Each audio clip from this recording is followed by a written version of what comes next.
बहादुर लड़की, जिन्नात को मुक्त करने के लिए तुम्हें इन चाबियों में से सही चाबी चुननी होगी। अरे वाह, ये तोता ना तो सिर्फ बोल सकता है बल्कि मुझसे बातें भी कर रहा है। कितना प्यारा और अनोखा है। क्योंकि मैं एक जादुई तोता हूँ लड़की। बिमला लाल रंग की चमकती चाबी उठाती है और खिड़की खोलती है। जिन आजाद हो जाता है। धन्यवाद लड़की। अरे भाई, कल मैं उस बाग की तरफ गया था। अब वहाँ फिर से वही डरावनी आवाजें आ रही थी। तू वहाँ क्या करने गया था? क्या तुझे पता नहीं है गुफा में जिन रहता है? अगर वो तुझे कुछ कर देता तो आइंदा वहाँ मत जाना।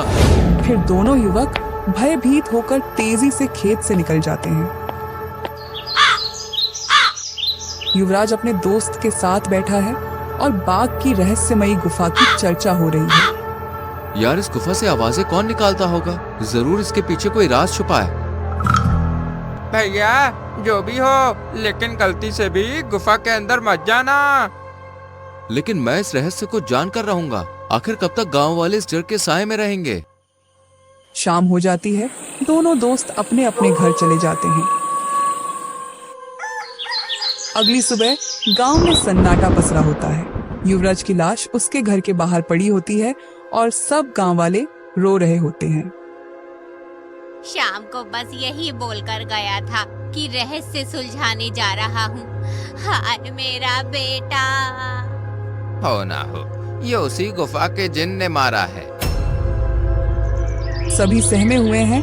गांव में रहने वाला व्यापारी रमलाल इस घटना के बारे में सुनकर चिंतित हो जाता है।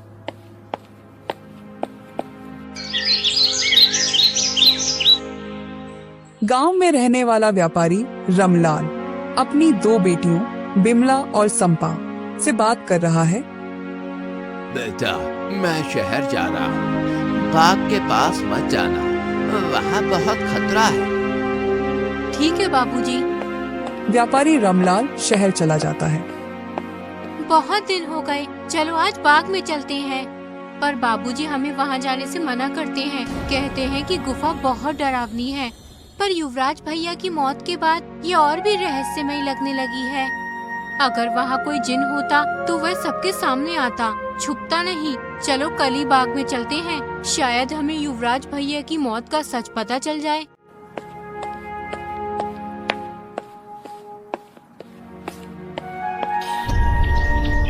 अगली सुबह व्यापारी रामलाल घर से निकलते समय। बेटिया, ख्याल रखना, बाग में मत जाना। वहाँ जाना अच्छा नहीं है। युवराज भी वहीं मारा गया था। ठीक है बाबूजी। व्यापारी रमलाल के जाते ही बिमला और संपा बाग की ओर निकल पड़ती हैं। रास्ते में एक बुजुर्ग आदमी उन्हें देख लेता है।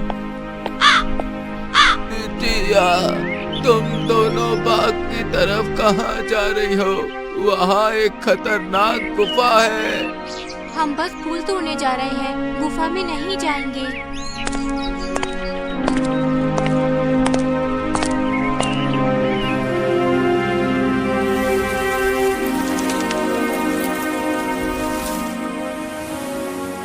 बाग के पास चोरों की बातचीत। बिमला और संपा छिपकर दो चोरों की बात सुन रही हैं। भाई, क्या सही कह रहे हैं? गांव वाले कहते हैं कि वहाँ जिन रहता है। मुझे लगता है वहाँ खजाना छुपा है। ये सब गांव वालों को डराने का बहाना है। दोनों चोर गुफा की ओर बढ़ते हैं। बिमला और संपा भी उनके पीछे चल पड़ती हैं। अरे भाई, गुफा में बहुत सारा खजाना होगा। आज हम दो चार मल्ला माल बन जाएंगे। जैसे ही चोर गुफा में घुसने वाले होते हैं, एक भयानक औरत टोकरी में रंग बिरंगे फल लिए सामने आ जाती है। कहाँ जा रहे हो तुम दोनों? क्या तुम्हें पता नहीं इस गुफा में जिन रहता है? बिमला और संपा सहम जाती हैं। चोर डरकर पीछे हटते हैं। दीदी जी, मुझे लग रहा था कि इस गुफा में खजाना छुपा कर रखा गया है। बस हम दोनों ही चोर हैं। तुम्हें नहीं पता, इस गुफा में एक जिन कैद है। वो तुम्हें मार डालेगा। भागो यहाँ से। अरे बाप रे, भागो रे। डर से चोर भाग जाते हैं और औरत, बिमला और संपा अचानक सामने आ जाते हैं। हम बस फूल तोड़ने जा रहे हैं, गुफा में नहीं जाएंगे। ये बाग मेरा घर है, जल्दी जाओ वरना वो जिन तुम्हें नहीं छोड़ेगा। संपा डर जाती है और लौटने का फैसला करती है, लेकिन बिमला सत्य जानने के लिए गुफा में प्रवेश करती है। सुनो बहन, मैं गुफा के अंदर जाऊंगी। जब तक मैं वापस ना आऊं, तुम यहीं रहना। मुझे इस गुफा का रहस्य खोज निकालना है। ठीक है बहन, अपना ध्यान रखना।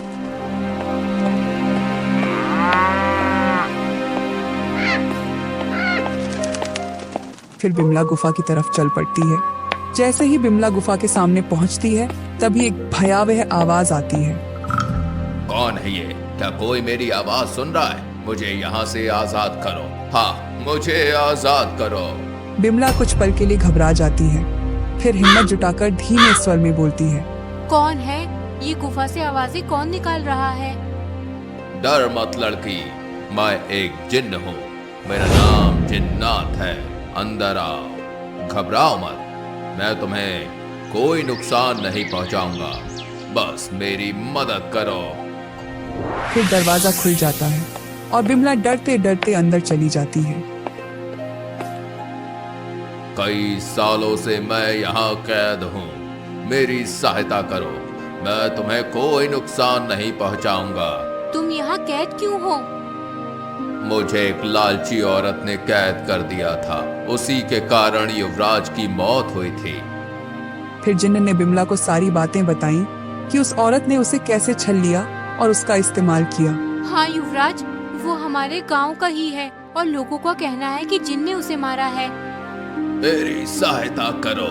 मैं तुम्हें कोई नुकसान नहीं पहुंचाऊंगा। जिन्नात, मैं आपको कैसे मुक्त कर सकती हूँ? तुम एक जादुई फल लाकर मेरी मुक्ति का रास्ता खोल सकती हो। लेकिन वो जादुई फल मुझे कहाँ और कैसे मिलेगा?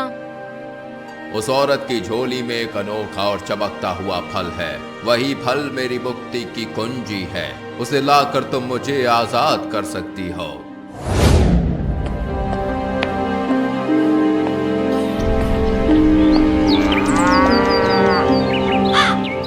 बिमला औरत की झोपड़ी में जाकर जादुई फल चुराने की कोशिश करती है, लेकिन औरत जाग जाती है।